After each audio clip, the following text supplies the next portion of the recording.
Welcome back to my vlog. Another day, another vlog, another lamang for today's video, guys. Sabi ko nga sa inyo, kakain tayo ng isang buwan na leftover. Kakain na nga ako, guys. Ngayon lang ako maglalan. Kainin natin yung leftover natin na gulay na kamuting kahoy at yung binagoongan, tapos maraming sili. May sili na yan, mga kalamon. Kumuha pa akong 6 na sili. Tatlo nitong labuyo. Native na labuyo, ayan. Sana maubos ko yan, guys. Pero isa-isa lang kain natin, ha. Yan na nga, nag-umpisa na nga si Kalamon yung kumain ng sili. Pumipikit-pikit pa nga siya dyan.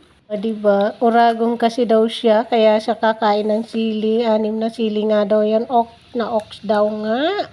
O, diba? Sabi niya nga dyan, malutong daw yung siling kinakain niya. Ang sarap naman kasi mga kalamon kapag mayroon ka nakakagat na malutong, lalo na kung maanghang yan. Napakasarap nga yan mga kalamon.